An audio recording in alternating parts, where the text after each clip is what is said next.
सबको जय मसीह की। प्रॉफिट बजेंद्र सिंह मिनिस्ट्री में मैं आपका स्वागत करती हूँ। Second day of blessing prayer में मैं आपका स्वागत करती हूँ।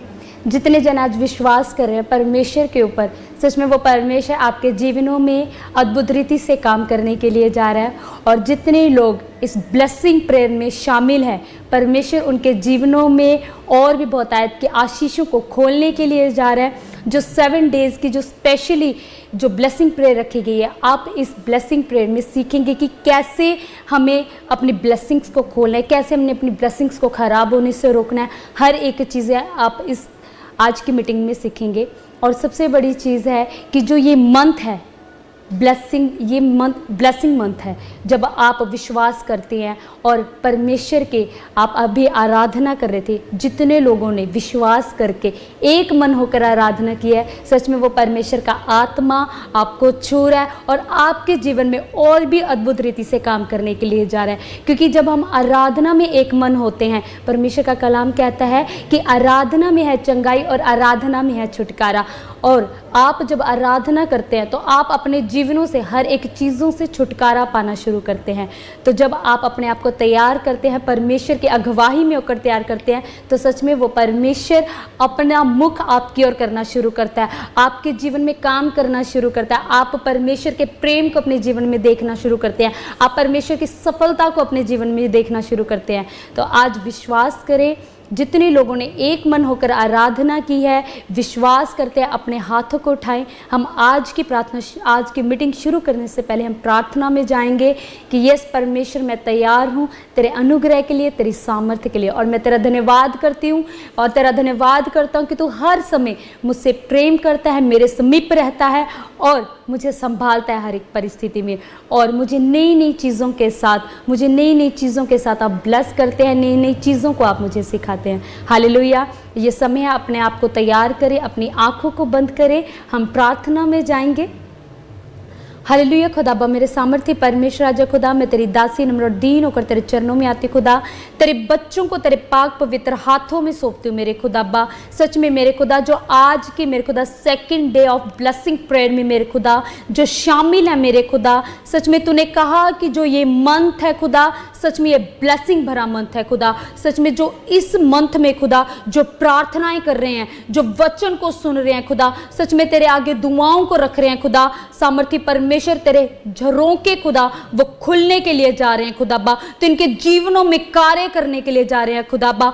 सच में मेरे खुदा, जिस पार्ट में मेरे खुदा ये कमजोर है, टूटते हैं, गिरते हैं मेरे खुदा, सच में तेरा आत्मा इनको संभालने के लिए जा रहा है मेरे राजा। और मैं विश्वास करती खुदा कि बहुत आयत की आशीषों को, बड़ी बरकतों को तो इनके जीवनों में खोलने के लिए जा रहा है खुदा। और सच में मेरे खुदा, जितने लोग आज एक मन होकर आराधना कर रहे हैं मेरे खुदा, सच में तूने उनके मनों को आज देखा है खुदाबा। और सामर्थ्य परमेश्वर तो उनके मनों के भीतर होकर काम करने के लिए जा रहा है खुदाबा।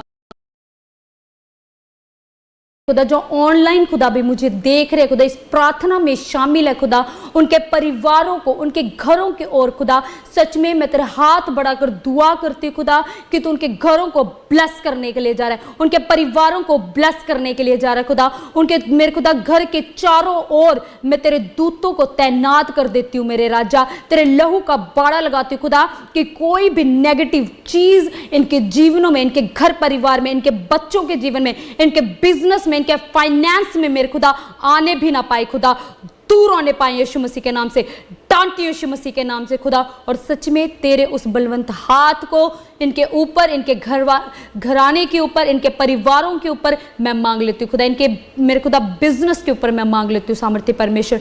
मैं विश्वास करती हूँ आज का दिन इनके जीवन में बड़ी ब्लेसिंग का दिन है खुदा। सच में आज ये खुदा तेरे मन्ने को जब ग्रहण करे खुदा, सच में इनका हृदय प्रफुल्लित होने पाए खुदा, ये बढ़ते चले जाए खुदा, तेरे कलाम के द्वारा मेरे खुदा इनके बंधन टूटने पाए खुदा, इनका मार्गदर्शन करना यीशु मसीह के नाम से खुदा। मैं विश्वास करती खुदा आज मेरे खुदा एक एक जन को तू देख रहा है, तू निहार रहा है खुदा, और सच में तेरी दया एक एक के जीवन में होने के लिए जा रही है यीशु मसीह के नाम से, आमीन।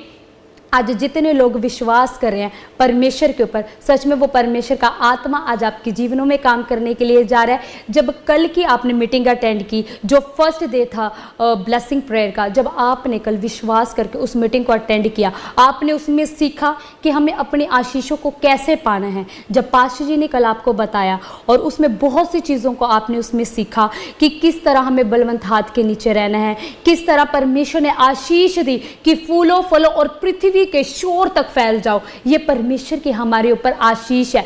जितने लोगों को लगता है कि मैं कमज़ोर हूँ, मैं कुछ कर नहीं सकता, मुझे बार बार गिराया जा रहा है, आप विश्वास करना, आप अकेले तो हैं लेकिन वो परमेश्वर का आत्मा आपके साथ है। होते हैं, आपने डरना नहीं है, कमजोर नहीं करना, क्योंकि शैतान का काम है आपको कमजोर करना। लेकिन आप विश्वास करें, आपके साथ वो परमेश्वर का परमेश्वर, वो प्रभुओं का प्रभु, वो जिंदा जलाली प्रभु यीशु मसीह हमारे साथ है।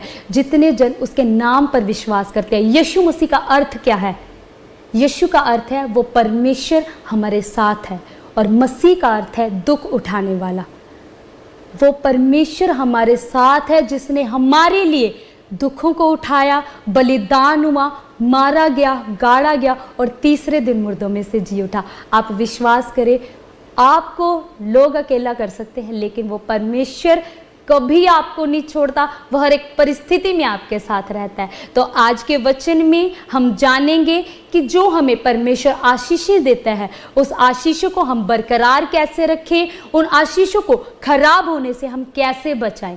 हालेलुया। तो अपने आप को तैयार करें, अपने परिवारों के साथ मिलकर बैठे और इस प्रार्थना में आनंदित होकर इस प्रार्थना को सुने। जब आप आज जो आराधना की गई, जब मैं आराधना सुन रही थी तो सच में वो परमेश्वर के आत्मा ने मुझे ऐसे आनंद से भर दिया कि ऐसा आनंद आपको कहीं नहीं मिलेगा। परमेश्वर कहता है कि मैं तुम्हें ऐसी शांति दिए जाता हूँ जो संसार तुम्हें नहीं दे सकता। तो जब आपको आराधना में इसलिए शामिल किया जाता है, जब आप आराधना करते हो, जब आप आराधना करते हो, आराधना करते करते ही आपके जीवन से जो दुख होते हैं, जो परेशानियां होती हैं, वो आराधना करते करते ही आपके जीवन से दूर हो जाती है। तो अगर आपको आराधना करनी नहीं आती, कोई बात नहीं, आप आराधना गुनगुनाएं। जब गुनगुनाना शुरू करेंगे तो आपको भी नहीं पता चलेगा कि कैसे आपने आराधना करनी शुरू की, कैसे आपके मुंह से वर्ड्स निकले, कैसे आपने परमेश्वर की महिमा करनी स्टार्ट करी और कैसे खुदा ने आपके जीवन में काम करना शुरू किया। तो जब आप अपने जीवन में पहला स्थान परमेश्वर को देते हैं, प्रार्थना करते हैं, आराधना करते हैं, तो इसके द्वारा क्या होता है, वो परमेश्वर का आत्मा हर समय हमारे साथ रहता है, हमें संभालता है, हमें मोटिवेट करता है, हमें मार्ग दिखाता है। तो इसीलिए अपना कनेक्शन परमेश्वर के साथ ऐसा बनाकर रखें कि कोई आपको कुछ भी कहे, लेकिन आपको पता है मेरा परमेश्वर मुझे जानता है और मेरा परमेश्वर मेरे साथ है। हालेलुया। तो आज हम सीखेंगे कि अपनी आशीषों को खराब होने से कैसे बचाएं। आपको पता है परमेश्वर, जब हम प्रार्थना करते हैं, आराधना करते हैं, हमें क्या होता है, हम अपनी आशीषों को तो पा लेते हैं, हमें पता है अपनी आशीषों को कैसे पाना है, हम आशीषें तो पा लेते हैं, लेकिन क्या होता है, हम अपनी आशीषों को संभाल के रखना भूल जाते हैं। परमेश्वर हमें बड़ी बड़ी ब्लेसिंग्स दे देता है, बिजनेस की ग्रोथ दे दी, बच्चे की आशीष दे दी और वीज़ा मिल गया, सब कुछ मिल गया, लेकिन क्या करते हैं, हम आशीषें पाते पाते क्या करते हैं, हम परमेश्वर से दूर होना स्टार्ट हो जाते हैं। हमें अपने आप को स्थिर रखना है। अगर परमेश्वर ने आपके जीवन में आशीष दी है तो वो आशीष आपको क्यों दी है? परमेश्वर आपको बताता है कि मैं हर एक चीज़ करने की सामर्थ्य रखता हूँ। आप अपने जीवन में हर एक चीज़ पा लेते हैं, लेकिन वो धीरे धीरे उसको संभालने के बजाय क्या होता है, वो धीरे धीरे चीज़ें खराब होनी शुरू हो जाती हैं, वो आशीषें धीरे धीरे खराब होनी शुरू हो जाती हैं। आज मैं आपको बताऊंगी कि 4 चीज़ों के कारण शैतान हमारी आशीषों को खराब करता है। 4 चीज़ों के कारण। पहला है पाप के कारण, दूसरा प्रार्थना ना करने के कारण, और तीसरा जुबान के कारण, और चौथा अधीनता और एक हाथ के नीचे ना रहने के कारण। ये वो 4 चीज़ें हैं जिसके कारण हम परमेश्वर से दूर होना शुरू हो जाते हैं, जिसके कारण जो ब्लेसिंग्स हमें मिली होती है, जो आशीष हमें मिली होती है, उन आशीषों से दूर होना स्टार्ट हो जाते हैं। आज अपने आप को आपने संभाल के रखना है और सीखना है कि मुझे जो मेरी आशीष मेरे खुदा ने दी है उसको मैं आज से कैसे संभाल के रखूँगा, कैसे मुझे क्या करना है और वो परमेश्वर आपको सिखाएगा। आज वो जो वर्ड्स मैं आपको दूंगी वो मेरे नहीं है, वो परमेश्वर की ओर से हैं। और जब आप उन वर्ड्स को अपनी लाइफ में ग्रहण करना शुरू करेंगे तो वो परमेश्वर आपके जीवनों से बंधन तोड़ना शुरू करेगा, आपके मार्गों को खोलना शुरू करेगा। और सबसे बड़ी चीज़, आप अपने जीवन में परमेश्वर की प्रेजेंस को पाना शुरू करेंगे, उसके साथ को पाना शुरू करेंगे। आपको खुद महसूस होगा कि यस परमेश्वर, मुझे ऐसा लगता है कि तू मेरे साथ साथ, मैं जहाँ जाता हूँ तो मेरे साथ साथ चलता है, मैं जहाँ बैठता हूँ तो मेरे साथ साथ बैठता है, मैं जो काम स्टार्ट करता हूँ तो मेरे साथ साथ काम स्टार्ट करता है। ऐसा है वो परमेश्वर।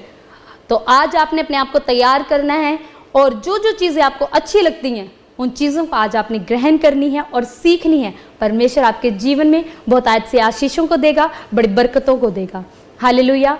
और विश्वास करना, आइए हम बाइबल को खोलेंगे और जो आज परमेश्वर का कलाम हमसे बात करेगा उसके अकॉर्डिंग हम शुरुआत करेंगे कि यस खुदा, आप पहले अपने लिए प्रार्थना करें कि खुदा मैं अपने मन को, अपनी सोच को, अपने विचार को, अपनी बॉडी को, अपनी आंखों को आज तेरे कंट्रोल में देता हूँ।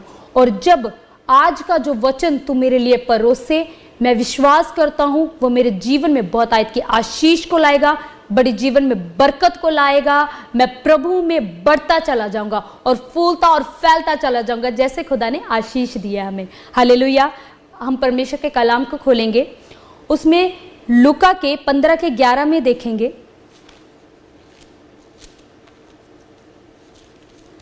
इसमें मैं आपको आज उड़ाऊ पुत्र के बारे में बताऊंगी। उड़ाऊ पुत्र में था कि फिर उसने कहा, किसी मनुष्य के 2 पुत्र थे, उनमें से छोटे ने पिता से कहा, हे पिता, संपत्ति में से जो मेरा भाग है वो मुझे दे दे। उसने उसको अपनी संपत्ति बांट दी। बहुत दिन ना बीते कि छोटा पुत्र सब कुछ इकट्ठा करके दूर देश चला गया और वहाँ कुकर्म में अपनी संपत्ति उड़ा दी। जब सब कुछ खर्च हो चुका तब उस देश में बड़ा अकाल पड़ा और वह कंगाल हो गया। हालेलुया। ये जो स्टोरी है इसमें 2 बच्चे हैं और 2 बच्चे, एक जो परमेश्वर में बना रहता है, दूसरा जो परमेश्वर से दूर हो गया। उसने अपनी आशीष, दोनों के जीवन में आशीष है।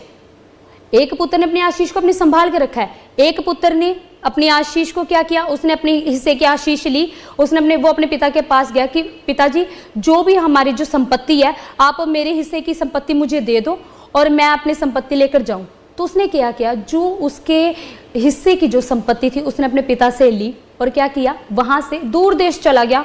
दूर देश जाके उसने हर एक कुकर्म किए, ड्रिंक की और व्यभिचार किया, हर एक कुकर्म किया। मतलब आप लगा लो कि जो चीज़ें हमें पाप में गिराती है वो उसने हर एक चीज़ की, हर एक तरह का नशा किया, हर एक तरह का व्यभिचार किया, हर एक चीज़ की। और क्या किया, कुकर्म करके उसने क्या किया, उसने अपनी आशीष खराब कर ली।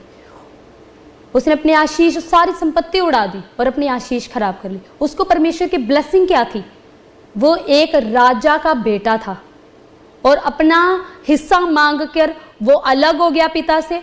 पिता से अलग होने के बाद उसने क्या किया, दूर देश चला गया, कुकर्म किया, गलतियां की, पाप किए, व्यभिचार किया, हर एक तरह का पाप किया। और उसके बाद क्या किया, सारी संपत्ति उड़ा दी। और परमेश्वर ने यहाँ पर क्या किया, देखो, जब उसने सारी संपत्ति उड़ा दी तो क्या किया, जिस जगह पर वो गया था वहां पर अकाल पड़ गया। सारी संपत्ति खर्च कर दी और जिस जगह पर गया वो कंगाल हो गया। टोटली वहां पर अकाल पड़ गया। इतना वो बेघर हो गया, उसके पास खाने के लिए कुछ नहीं, उसके पास पहनने को कुछ नहीं, उसके पास कुछ भी नहीं बचा। क्या ऐसा टाइम आ गया उसकी लाइफ में कि जो सुअर होते ना, सुअर का मजदूर बनकर वो काम करने लगा। सुअरों का मजदूर, सोचो सुअर किस जगह पर रहते हैं, कीचड़ में, गंदगी में, उस जगह पर वो होकर काम करने लगा। और उसको खाने को भी कुछ नहीं मिलता था। खाने को क्या मिलता था उसको, जो सुअर खाना खाते थे ना वो खाना खाता था। आप देखो, कहाँ एक राजा का बेटा था, कहाँ उसने अपने हिस्से की आशीष ली, आशीष लेकर पाप किए, व्यभिचार किया, गलती की, गुनाह किया, सब कुछ किया उसने। और क्या हुआ, सारी संपत्ति खर्च कर दी। संपत्ति खर्च करने के बाद क्या हुआ, अकाल पड़ गया, रोड पर आ गया, टोटली कंगाल हो गया। ना उस टाइम उसका कोई परिवार उसके साथ था, ना उसका कोई भाई बहन उसके साथ था, ना उसके उसके कोई दोस्त, जिन लोगों के साथ उसने संपत्ति अपनी उड़ाई वो लोग भी उसके साथ नहीं थे। जमलंय बघा। सोच के देखो कैसी कंडीशन थी उसकी, राजाओं के साथ रहता था, कहां पर भिखारी बन गया। आप विश्वास करें, जब आपको परमेश्वर ने आशीष दी है तो आपको इस जगह जैसे इसने काम किया आपको वैसा काम नहीं करना।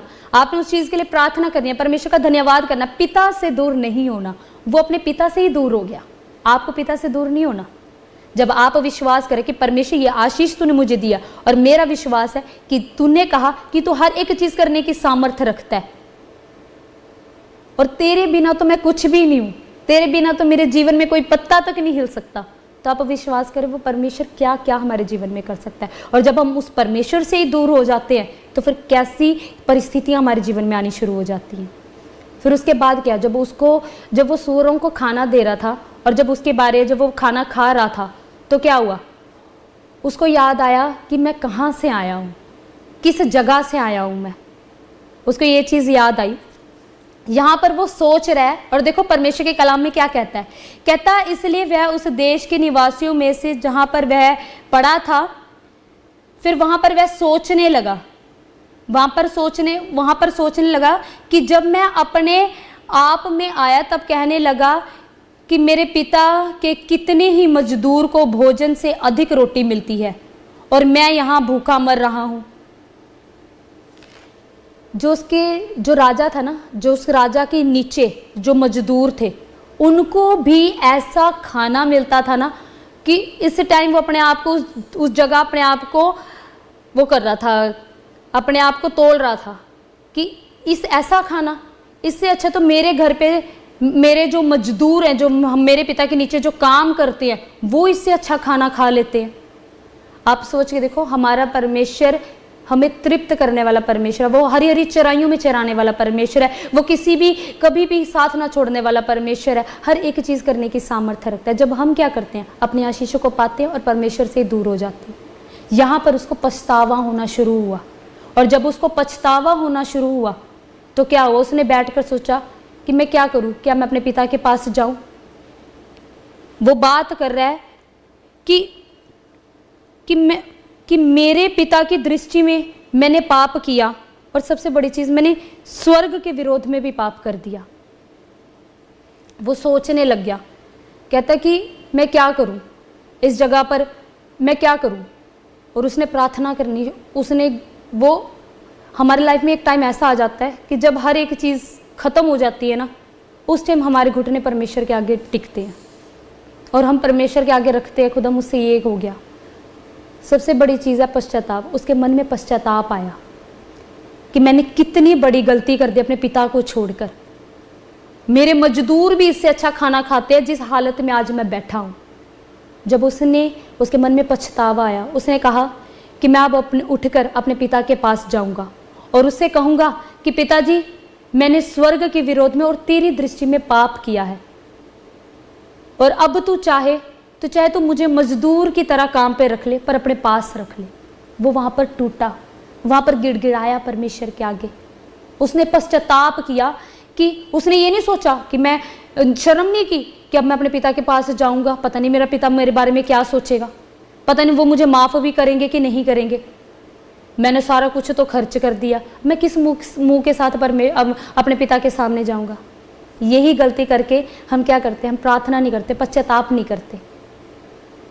उसके मन में जब पश्चाताप आया, उसने ये चीज़ नहीं सोची कि वो मेरे बारे में क्या कहेंगे, वो मेरे ऊपर हंसेंगे, मेरा परिवार मेरे ऊपर हंसेगा।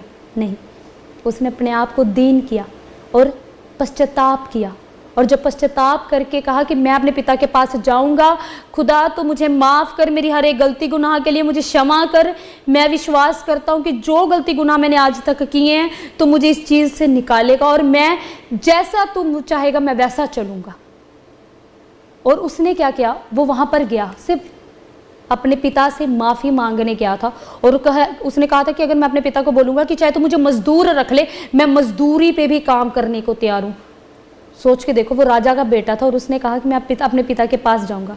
और यहाँ पर परमेश्वर का प्रेम देखना आप आगे, कि जब वो वहाँ पर अभी सोच ही रहा था, गया और उसके पिता को पता चला कि मेरा बेटा आ रहा है वो रुका नहीं, वो वहां से भागा, दौड़ा अपने बेटे को मिलने के लिए। एक पेरेंट्स के लिए एक अच्छा बेटा और एक जो कुछ नहीं करता, दोनों बच्चे इक्वल है। लेकिन क्या होता है, सबसे ज़्यादा परमेश्वर प्यार पापियों से करता है, जो भटक जाते हैं। सबसे ज़्यादा परमेश्वर कहता है कि जैसे मेरा ये बच्चा सलामत है ना, मेरा ये वाला बच्चा भी मेरे पास वापस आ जाए, वो भी मेरी आज्ञाओं पर चले, वो भी अपनी स्पिरिट को संभाले। कई बार हम अपनी आत्मिक उन्नति के कारण, आत्मिक उन्नति हम चाहते हैं खुदा से कि खुदा मैं तुझ में बढ़ना चाहता हूँ, मैं प्रार्थना में, संगति में, हर एक चीज़ में बढ़ना चाहता हूँ। लेकिन क्या होता है कि हमारी अंदर की कुछ कमजोरियां, गलतियां ऐसे होती है जिसके कारण हम बढ़ नहीं पाते। लेकिन जब हम पश्चाताप करते हैं, और पश्चाताप का मतलब ये नहीं कि मैं गलती, अब मुझसे गलती हो गई, नहीं खुदा मैं ये गलती दोबारा करूंगा। परमेश्वर सच्चा पश्चाताप चाहता है। जब आप पश्चाताप करते हो तो फिर परमेश्वर आपके जीवन में क्या करता है। यहां उसने अपने मन को खोला, शर्माया नहीं, माफी मांगने के लिए अपने पिता के पास गया। और उसको पछतावा था कि अगर मैं अपने पिता के पास जाऊंगा, मेरा पिता मुझे क्षमा कर देगा। और जैसे उसके पिता को पता चला कि मेरा पुत्र आ गया, वैसे ही क्या हुआ, उसका पिता ने उसको देखा। अगर हम गलतियां, गुनाहों में हैं, हमारी नजरें झुक जाती हैं, हमें पश्चाताप होता है, लेकिन वो तब भी उस परमेश्वर की आंखें निरंतर हमारे ऊपर लगी रहती हैं। चाहे हम गलतियों में हैं, पाप में हैं, चाहे कैसी भी परिस्थिति में हैं, उसकी निगाहें हमारे ऊपर से कभी नहीं हटती। उसमें लिखा कि उसने अपने पुत्र को देखा। किसने देखा? उसके पिता ने, हमारे परमेश्वर ने। जब हम अपने पिता के पास वापस जाते हैं ना, उसकी आंखें हमें देखती रहती हैं। और क्या हुआ, उसने उसको देखा और देख के उसकी तरफ दौड़ा और दौड़ के उसको गले लगाया और उसको चूमा। आप सोचो, वो लड़का किस परिस्थिति में था? पापी था, गंदा था, गंदे वस्त्र पहने थे उसने, उसके बाल खराब हो रखे होंगे, कहाँ सूरों के बीच में से वो काम करके आया था। सोच के देखो उसकी जिस कंडीशन में वो गया ना, जैसे उसके पिता को पता चला ना मेरा बेटा आ रहा है, उसका बेटा उसको मिलने के लिए आनंदित होकर वो दौड़ा कि मेरा बेटा लौट आया। उसको ये नहीं था कि इतनी संपत्ति लेकर गया, इतनी संपत्ति खराब कर दी उसने ना, उसको ये था मेरा बेटा मेरे पास वापस आ गया। वो भागा, उसने अपने बेटे को देखा, उसके पास गया। उसने ये नहीं देखा कि इसने अच्छे कपड़े नहीं पहने, ये तो पापी है, ये गंदा है, नहीं देखा। वो सीधा परमेश्वर उसको अपने बेटे के पास गया, उसको देखा, उसको गले से लगाया और उसको चूमा। ऐसा परमेश्वर हमसे प्रेम करता है। हम चाहे कैसी भी गलतियां में हो, कैसे भी पाप में हो, वो हमें कभी नहीं छोड़ता, हर एक परिस्थिति में हमारे साथ रहता है। तो उसके बाद क्या हुआ, उसने क्षमा मांगी। और जब क्षमा मांगने के बाद अब यहाँ पर हमारी एक्सपेक्टेशन होएगी कि उसके पिता ने उसको क्षमा कर दिया, और क्षमा करने के बाद उसने मजदूरी बोला होगा, शायद मजदूरी के काम पे रखा नहीं। जब उसने पश्चाताप किया और उसके पिता ने आनंदित होकर कहा, जाओ मेरे बेटे के लिए जो फटे हुए कपड़े हैं अच्छे कपड़े लेकर आओ, जो अंगूठियां इसकी अंगूठियां लेकर आओ, इसके पाँव में जूते डालने के लिए जूते लेकर आओ। परमेश्वर ने उसको उसकी आशीष को वापस दिया, उसके पिता ने उसकी आशीष को वापस दिया। अगर हम सोच देते हैं ना कि ये आशीष मेरे खुदा ने मुझसे ले लिया, वो अपनी आशीष कभी नहीं लेता, लेकिन कुछ टाइम के लिए वो दूर कर देता है कि हम उसकी वैल्यू को समझें, हम उसके इंपॉर्टेंस को समझें। और जब हम उसके इंपॉर्टेंस को समझते हैं तो परमेश्वर ने और भी दुगनी रीति से भरता है और भी दुगनी रीति से खड़ा करता है, जैसे कि इसके जीवन में किया। तो इसीलिए हमें अपनी आशीष को, जब हमें पता है कि मुझे अब मेरी आशीष मिल गई है, तो पहली चीज पाप ना करके, पाप नहीं करना। जब हम पाप से दूर रहेंगे तो हमारी आशीष सलामत रहेगी। दूसरी चीज उसमें बोली गई, दूसरा कहा कि प्रार्थना ना करने के कारण, प्रार्थना ना करने, हमें आशीष मिल जाती है, हम प्रार्थना करना छोड़ देते हैं, परमेश्वर से दूर होना स्टार्ट कर देते हैं। और क्या होता है, जब आप सुलेमान के एग्जाम्पल को समझेंगे तो परमेश्वर ने सुलेमान को सबसे यूनिक बुद्धि दी थी कि चाहे तू किस पार्ट में भी खड़ा होगा, चाहे न्याय के पार्ट में खड़ा होगा, जैसा तू बोलेगा तुझे मैं ऐसी बुद्धि दूंगा, ऐसी समझ दूंगा कि तू उन लोगों का न्याय कर सकेगा। लेकिन उसने क्या किया, उसने परमेश्वर की बुद्धि ली, सब कुछ ज्ञान प्राप्त किया, सब कुछ लिया, और धीरे धीरे क्या हुआ, प्रार्थनाएं करनी छोड़ दी उसने, परमेश्वर से दूर होना स्टार्ट कर दिया उसने। और जब परमेश्वर से दूर होना स्टार्ट किया तो क्या हुआ, वो अन्य जातियों में चला गया, अन्य जातियों में गिना गया, और जो ब्लेसिंग उसके ऊपर थी उन्हीं चीजों के कारण वो नाश हुआ। हालेलुया। अगर आप विश्वास करते हैं परमेश्वर के ऊपर तो परमेश्वर आपके जीवनों में काम करता है। तो जो आपको परमेश्वर ने 2 हथियार हमारे जीवन में दिए हैं, एक वचन का हथियार, जो ये वचन हमें दिया परमेश्वर ने, और दूसरा प्रार्थना का हथियार। कमजोर पड़ते हैं, प्रार्थना करो, टूटते हो, प्रार्थना करते हो, रास्ता नजर नहीं आ रहा, प्रार्थना करो। जब आप प्रार्थना करेंगे, प्रार्थना के द्वारा आप परमेश्वर से अपनी बात को रखेंगे और वो परमेश्वर अपने वचन के अनुसार आपसे बात करेगा। हालेलुया। तो प्रार्थना करनी है, आपने नहीं छोड़नी। मैंने एक एग्जाम्पल, मैं ना कुछ बैठी हुई थी और परमेश्वर ने किसी के द्वारा मुझे एक एग्जाम्पल दिया। कहते कि एक लड़की थी, वो रेगुलर प्रार्थना करती थी, रेगुलर उसने स्कूल जाना और क्या करना, रेगुलर प्रेयर करके जाना, और रेगुलर जब भी वो प्रार्थना करके जाती थी तो लोग उसको देखते थे, उसके ऊपर परमेश्वर की ग्रेस को देखते थे। जब हम प्रार्थनाएं करके निकलते हैं ना, परमेश्वर की ग्रेस, परमेश्वर की अनॉइंटिंग अद्भुत रीति से हमारे ऊपर होती है। तो क्या हुआ, एक दिन वो लड़की बिना प्रार्थना करे निकल गई, और जब वो जा रही थी, बहुत से एक पर्सन आया उसके पास, सिक्योरिटी वाला आया, कहता सिस्टर आपके साथ एक बुजुर्ग आदमी चलता था, वो आज दिखाई नहीं दे रहा। वो लड़की कहती मेरे साथ, मैं तो हर डेली अकेली आती थी, मेरे साथ तो कोई बुजुर्ग पर्सन जाता ही नहीं था। उसने उस बात को इग्नोर कर दिया। फिर वो आगे गई, आगे किसी और ने, कोई लेडीज आई उसके पास, वो कहती बेटी कैसे हो, ठीक हो? वो आज बुजुर्ग पर्सन दिखाई नहीं दे रहा जो डेली आपके साथ चलता है। फिर वो आगे गई, आगे जाने के बाद एक और पर्सन उसके पास आया और क्या बोलता, कहता कि बेटी आज तेरे पास वो बुजुर्ग पर्सन तेरे साथ नहीं चल रहा। वो सोच में पड़ गई कि मेरे साथ, मैं तो डेली अकेली आती हूँ, मेरे साथ तो कोई आता ही नहीं, कोई बुजुर्ग पर्सन ही नहीं आता, फिर ये किसकी बात कर रहे हैं। फिर उसने थोड़ी देर बैठ के सोचा, फिर उसको याद आया कि खुदा, जब मैं वहां से आती थी, वो परमेश्वर का दूत, वो परमेश्वर जो साथ साथ रहने वाला, कभी ना छोड़ने वाला परमेश्वर हर समय मेरे साथ होकर चलता था। मुझे नहीं दिखाई देता ना, लेकिन दूसरों लोगों को दिखाई देता था। जब आपके ऊपर परमेश्वर की ग्रेस होती है ना, आपको चाहे दिखे या ना दिखे, लेकिन आपके साथ चलने वाले को, आपके साथ बैठने वाले को, आपको देखने वाले लोगों के ऊपर वो परमेश्वर की ग्रेस दिखाई देनी शुरू होती है। तो सोच के देखो, उस लड़की को पश्चाताप हुआ, उसको ने कहा ओ नो, मेरे से क्या गलती होगी, खुदा मैं क्षमा मांगती हूँ कि आज मैं प्रार्थना करके नहीं निकली। उसको उसी इमीडिएटली याद आया कि आज मैं प्रार्थना करके नहीं निकली, मेरा परमेश्वर आज मेरे साथ नहीं आया। जब आप घर से किसी काम के लिए किसी भी जगह प्रार्थना करके निकलते हैं तो वो परमेश्वर अपना दूत आपके साथ भेजता है, और जिस जगह पर आप होकर निकलते हैं वो परमेश्वर का दूत आपके साथ साथ होकर निकलना शुरू करता है। हालेलुया। तो इसीलिए हमें प्रार्थना जरूर करनी है। कोई काम स्टार्ट करने से पहले, कुछ भी आपने करना है, आपने प्रार्थना करनी है। परमेश्वर कहता है धर्मी जन की प्रार्थना के प्रभाव से बहुत कुछ हो सकता है। इसलिए प्रार्थना हमारी लाइफ में बहुत ज़्यादा ज़रूरी है। जैसे सुलेमान गिरा, जैसे दाऊद गिरा, ऐसा आप भी ना गिरे। इसलिए आप अपनी लाइफ में आप थोड़ी देर काम को डिले ज़रूर कर दें, लेकिन प्रार्थना को डिले ना करें।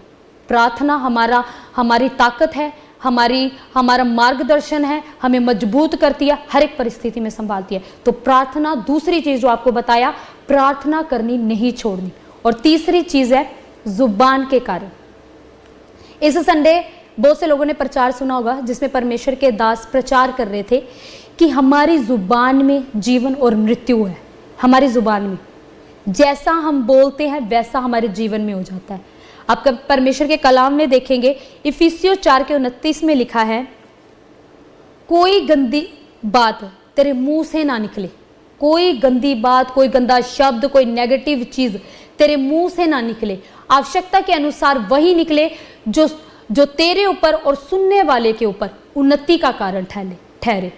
मतलब हमें अपनी जुबान से जो भी अंगीकार करना है, जो भी बात आपने परमेश्वर के आगे रखनी है, 4:29 में लिखा है, वो आप देख सकते हैं कि उसमें साफ बोला है, कोई नेगेटिव चीज, कोई गंदी बात, गालियां तक ऐसी कोई बात नहीं, ऐसी कोई बात तो तुम्हारे मुंह से ना निकले जो सुनने वाले के ऊपर ठोकर का कारण ठहरे, वरन ऐसी बात तुम्हारे मुंह से निकले कि जो तुम्हारे ऊपर और सुनने वाले के ऊपर उन्नति का कारण ठहरे। तो इसलिए अपनी जुबान को, जब आप संडे को अगर आप प्रचार सुनो ना, तो उसमें परमेश्वर के दास ने साफ बोला है कि जैसा आप अपनी जुबान से अंगीकार करते हैं वैसा आप आपके जीवन में काम हो जाता है।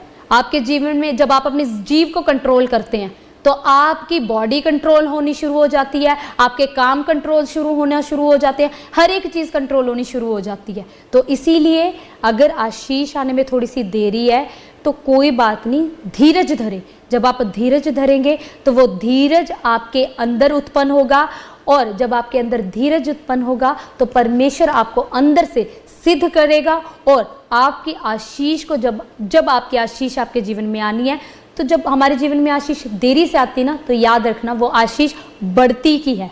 इसलिए अपनी आशीष की चिंता नहीं करनी। आई एग्री कि आप कई जगह पर टूट जाते हैं, कमज़ोर हो जाते हैं, लेकिन आपने कमज़ोर नहीं पड़ना। अगर कमज़ोर पड़ रहे हैं, प्रार्थना में परमेश्वर के आगे रख दे।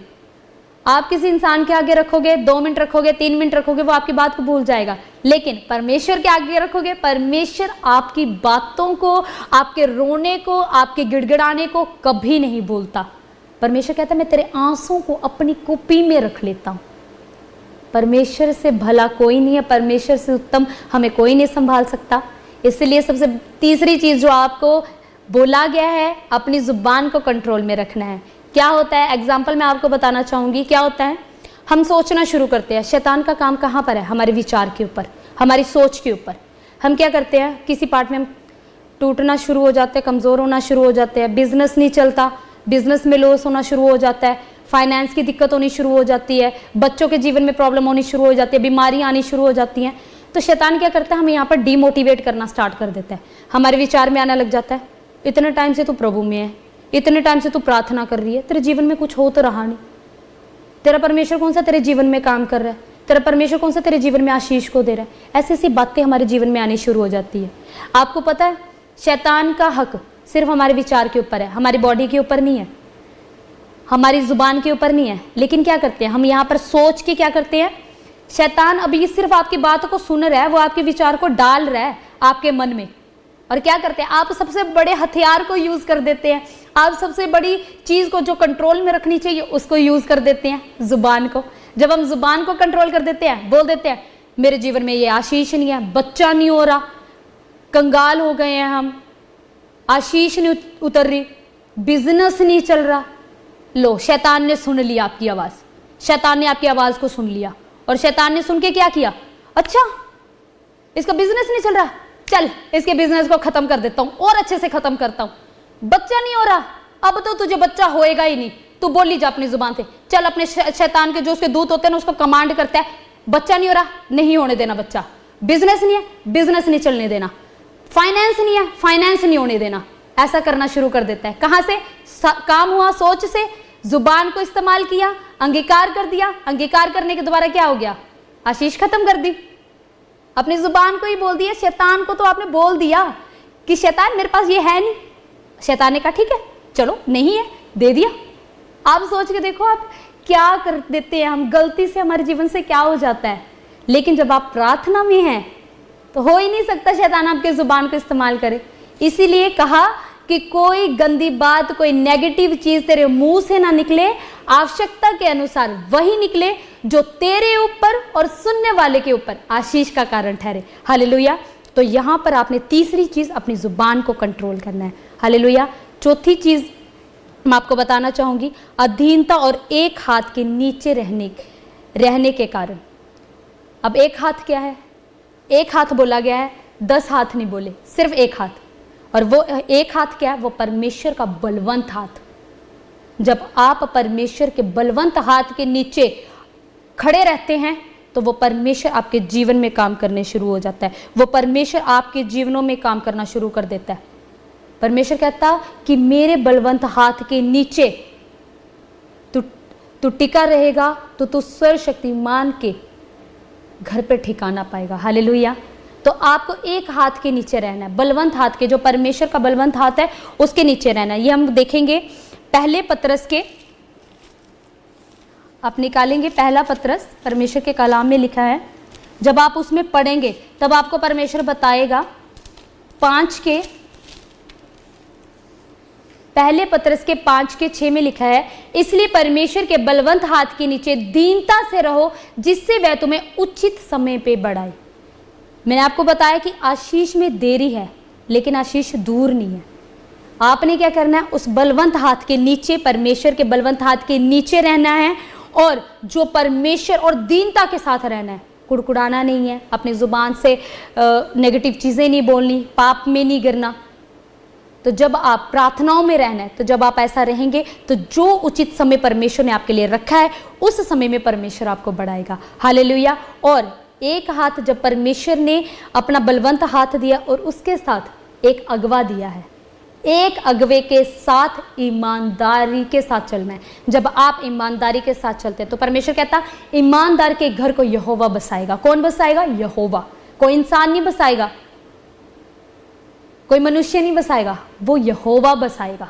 जब आप परमेश्वर में ईमानदार है, परमेश्वर के दास के साथ ईमानदार है, तो उसके घर को यहोवा ही बसाएगा।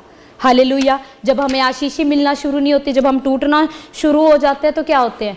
हम भटकना शुरू हो जाते हैं, हम नए नए अगवे ढूंढना शुरू हो जाते हैं। नहीं, परमेश्वर ने एक अगवे के नीचे रहने को कहा है।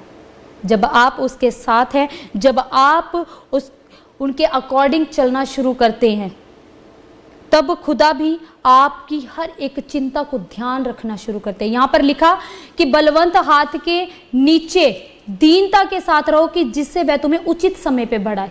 आपके जीवन में कोई भी परेशानी है, चिंताएं हैं, अगर आप बलवंत हाथ के नीचे हैं, परमेश्वर के दास के साथ ईमानदार हैं, तो परमेश्वर कहता है कि जो तुम्हारी सारी चिंताएं हैं, उसका ध्यान भी मुझे है। हालेलुया।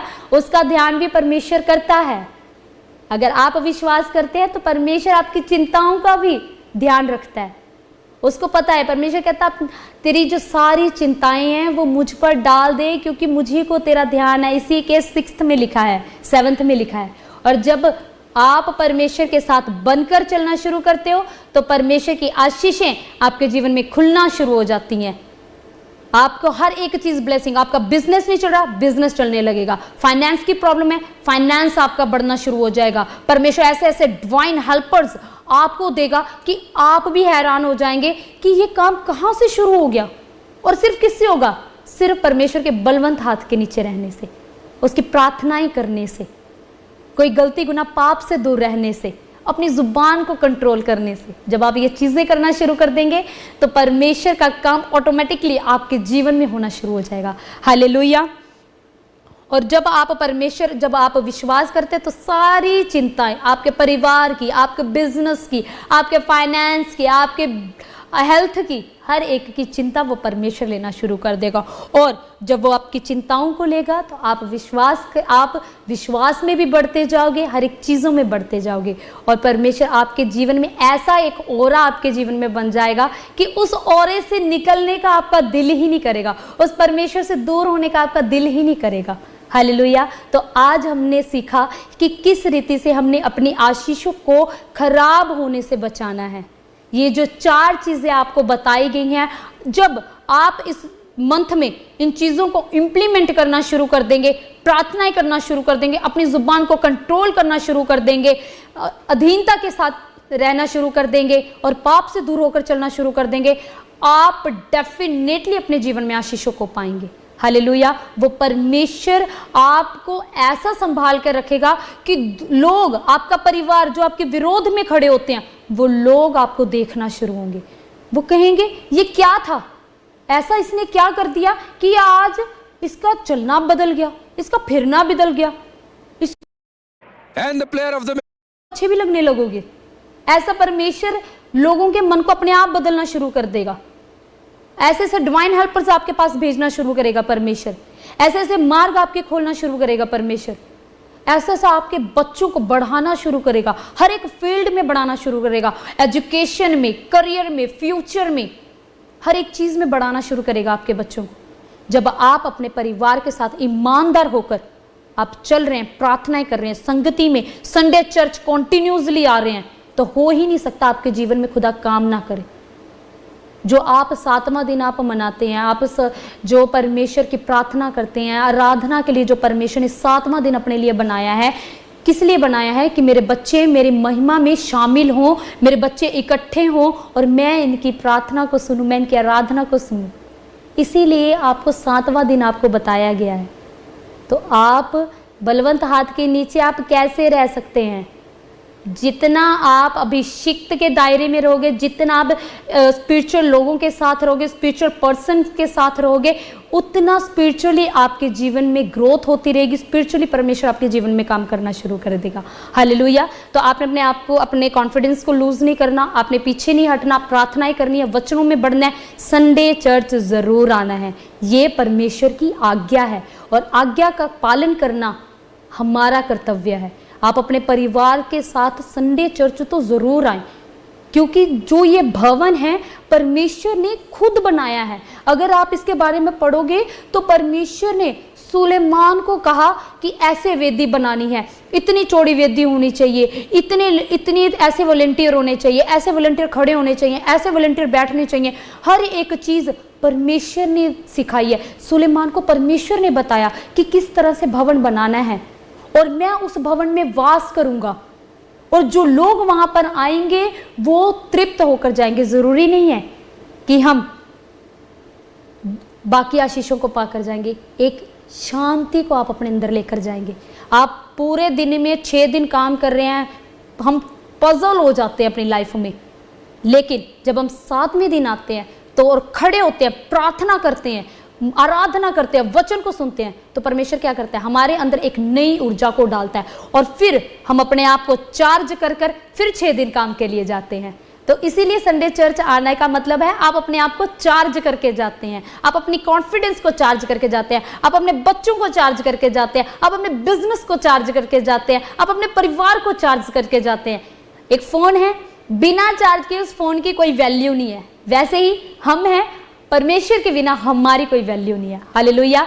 तो अपने आप को चार्ज ज़रूर करना है। हर संडे, हर रविवार आपने चर्च ज़रूर आना है अपने परिवार के साथ। और आप विश्वास करें, जब आप परमेश्वर की महिमा के लिए आएंगे तो परमेश्वर आपके जीवन से हर एक प्रॉब्लम ऑटोमेटिकली दूर कर देगा। हालेलुया। तो जलंधर चर्च सुबह लगती है 10 बजे से लेकर 2 बजे तक जलंधर चर्च में आपने शामिल होना है, जो पंजाब की साइड से हैं। और शाम को 5 बजे से लेकर 10 बजे तक न्यू चंडीगढ़ चर्च में आपने शामिल होना है। जो लोग चंडीगढ़ से हैं, जो आ सकते हैं, जो और भी दूर से जो हमारे साथ देखते हैं, जो लाइव देखते हैं, तो आप इस संडे चर्च में ज़रूर शामिल हुआ करें।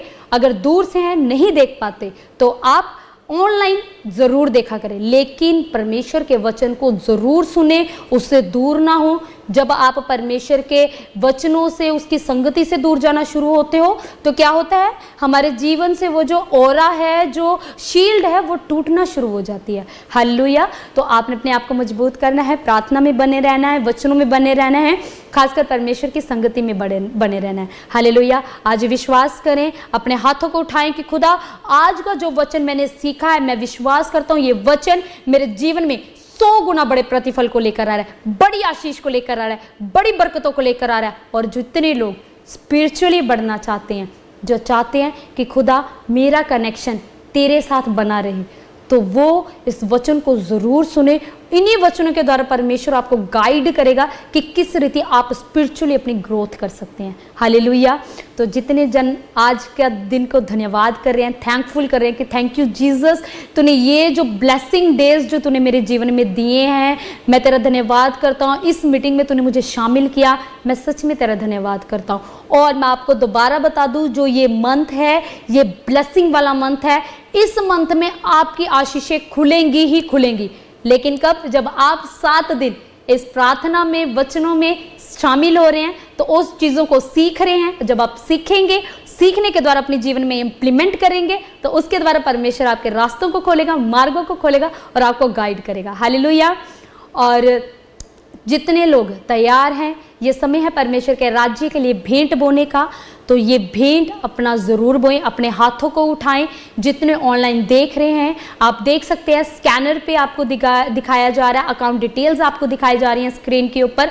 तो आप अपना भेंट ज़रूर निकालें। ये ब्लेसिंग वाली भेंट जो आपने आज निकाली है उसको अपने हाथों में उठाएं और स्वर्ग की ओर उठाएं और कहें खुदा कि जो आज भेंट मैंने अपनी उत्तम भेंट जो आज निकाली है, मैं विश्वास करता हूँ उपजाऊ भूमि में मैं बोने के लिए जा रहा हूँ। मैं विश्वास करता हूँ जो ये मेरी भेंट है इधर उधर नहीं गिरेगी, ये उपजाऊ भूमि में गिरेगी। उपजाऊ भूमि में जो बीज होता है वो सिर्फ मिट्टी में बोया जाता है, और जब बोया जाता है और उसके द्वारा जब वो फलना शुरू होता है तो वो एक फ्लावर से, पेड़ से फल आने तक उसकी जो टाइम है, जो उसका टाइम पीरियड है वो पूरा होना शुरू हो जाता है। तो आज जो ये भेंट आपने निकाली है ना, ये आज उस मिट्टी में आपका बोया जा रहा है, और जब वो फलना शुरू होगी तो वो बढ़ती चली जाएगी। 60 नहीं, 70 नहीं, 100 गुना करके वो बढ़ती चली जाएगी। हालेलुया। तो जो आपकी भेंट आप बोते हो वो आप अपनी भेंट ज़रूर बोया करें, क्योंकि परमेश्वर का कलाम कहता है कि भेंट मनुष्य के मार्गों को खोलती है, ऊंचे स्थानों पर लाकर खड़ा करती है, आपके जीवनों से बंधनों को तोड़ने का काम करती है। तो भेंट आपने ज़रूर बोनी है, लेकिन ये आपने खुद देखना है कि आप ये वो भेंट आप कहाँ बो रहे हैं। उपजाऊ भूमि में बो रहे हैं कि जहाँ वो बीज आपका इधर उधर गिराया जा रहा है, जो सूख जाएगा, वेस्ट हो जाएगा, किसी काम का नहीं रहेगा। इसलिए अपनी भेंट को आपने ज़रूर बोना है। जो आपको स्कैनर दिखाया जा रहा है उसी पे बोना है, और जो अकाउंट डिटेल्स दिखाई जा रही है उसी में अपने भेंट को डालना है। और सेकेंड थिंग आपने क्या करना है अपनी लाइफ में, आप देख रहे हैं कि जैसे हमें चर्च के लिए हमें नीड है। अभी पिछले वीक ऐसा तूफान आया था कि जो हमारी चेयर्स थी वो चेयर्स टूट गई, जो टेंट के जो पर्दे थे वो पर्दे तक पूरे फट गए हैं।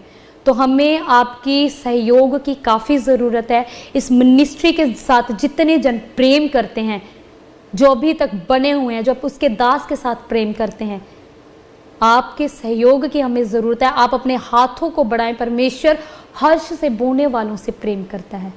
तो जितना बढ़कर आप अपना सहयोग दे सकते हैं आप ज़रूर अपना भेंट बोएं। आपको समझ में नहीं आता कि मैं अपना बीज कहाँ पर बोऊं, तो जो आपको मिनिस्ट्री का इंक्वायरी नंबर दिया जा रहा है 7901859114, ये हमारा मिनिस्ट्री का स्पेशल इंक्वायरी नंबर है।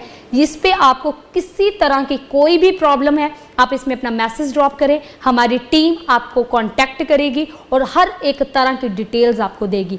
अगर आप प्रार्थना करवाना चाहते हैं तो मिनिस्ट्री की, प्रॉफिट बजिंदर सिंह मिनिस्ट्री की प्रेयर लाइन, प्रेयर टावर 24 घंटे ओपन रहता है। आप कभी भी कॉल करें और प्रार्थना करवाएं।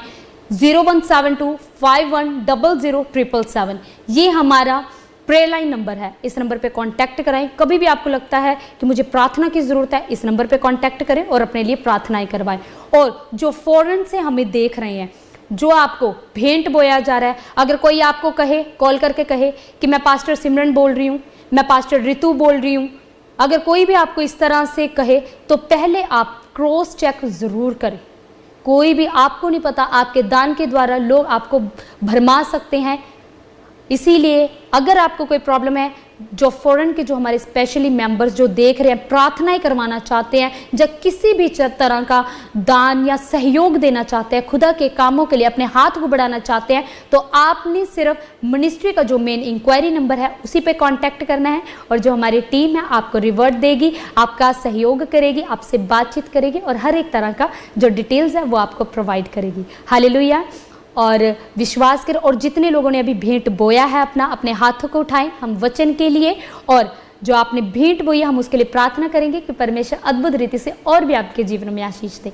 हालेलुया। मेरे खुदाबा, मेरे सामर्थी परमेश्वर, मैं तेरी दासी इनके लिए प्रार्थना करती हूँ, तेरे बेटे और बेटियों के लिए मेरे खुदाबा। सच में मेरे खुदा, आज मेरे खुदा जो इन्होंने अपने हाथों को तेरे राज्य के लिए, तेरे कार्यों के लिए उठाया खुदाबा, सच में मेरे खुदा जो लंगर के लिए मेरे खुदा, चर्च में जैसे जो चैरिटी चलती है मेरे खुदा, उसके लिए जो अपनी भेंट को बो रहे हैं खुदा, सच में मेरे खुदा तेरे भवन के लिए, कामों के लिए, चेयर्स के लिए, टेंट के लिए उत्तम दान दे रहे हैं, अपने दशवांश को बो रहे हैं खुदाबा। सच में तो इनके जीवन में 60 नहीं, 70 नहीं, 100 गुना बड़े प्रतिफल को लेकर आना मेरे खुदा। तूने कहा कि भेंट मनुष्य के मार्गों को खोलती है, बंधनों को तोड़ती है और ऊंचे स्थानों पर लाकर खड़ा करती है खुदा। सच में ये भेंट इनके जीवन में 100 गुना बड़े प्रतिफल को लेकर लेकर आने पाए और खुदा सच में ये देखने पाए इस भेंट के द्वारा खुदा इनके जीवन में जब आशीषें खुले, जब बरकतें खुले, तो ये अपने जीवन में देखने पाएंगे यीशु मसीह के नाम से। और खुदा अब्बा, मैं विश्वास करती हूँ मेरे खुदा, जो तेरे दास के साथ ईमानदार है मेरे खुदा, इस परिवार के साथ ईमानदार है खुदा। तूने कहा कि ईमानदार के घर को यहोवा बसाता है खुदा। सच में तो इनके घरों को बसाने के लिए जा रहा है, इनके घरों को, परिवारों को बसाने के लिए जा रहा है खुदा। सच में उस फाइनेंस को मैं खोल देती हूँ यीशु मसीह के नाम से खुदा। उन डिवाइन हेल्पर्स को मैं इनके लिए खोल देती हूँ यीशु मसीह के नाम से खुदा अब्बा। सच में हर एक बिजनेस की ग्रोथ को ब्लेस करती हूँ यीशु मसीह के नाम से। हर एक बीमारियों से ये आजाद होने पाएंगे यीशु मसीह के नाम से खुदा।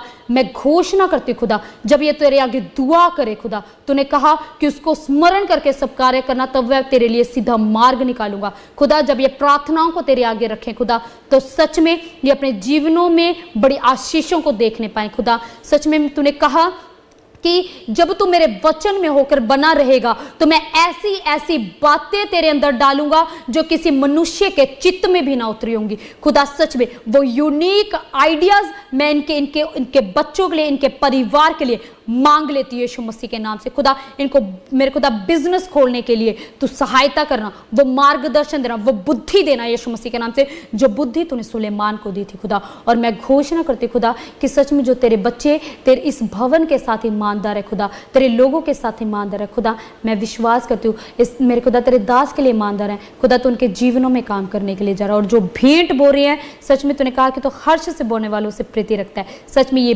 भेंट के द्वारा अपने जीवन में बड़ी आशीष को देखे, बड़ी बरकतों को देखे यीशु मसीह के नाम से। मैं घोषणा करती खुदा, आज तो तेरे कलाम से इन्होंने सीखा, इनके जीवन में 100 गुना बड़ा प्रतिफल इनके जीवन में आ चुका है। यीशु मसीह के नाम से पूरी प्रार्थना को तेरे पाक पवित्र हाथों में सौंपती हूँ और मांगती हूँ प्यारे यीशु मसीह के नाम से, आमीन आमीन। आप विश्वास करें, परमेश्वर आपके जीवन में काम करने के लिए जा रहा है। और जितने लोग परमेश्वर के दास के लिए प्रार्थनाएं कर रहे हैं, वो जैसे आपको बताया गया है, जैसे परमेश्वर का कलाम कहता है कि जब पतरस जेल में था तो क्या किया, उसके लोगों ने, उसकी कलीसिया के लोगों ने लो लगाकर उसके लिए प्रार्थना की। लो लगाने का मतलब क्या है? जब आप एक मन होकर परमेश्वर से प्रार्थना करना शुरू करते हैं ना, तो वो परमेश्वर की ज्योति आपके अंदर आनी शुरू करती है और वो ज्योति एक हो जाती है। और जब वो ज्योति एक हो जाती है तो वो परमेश्वर उस ज्योति में वास करने वाला परमेश्वर है। तो जब आप प्रार्थना करें परमेश्वर के दास के लिए, तो एक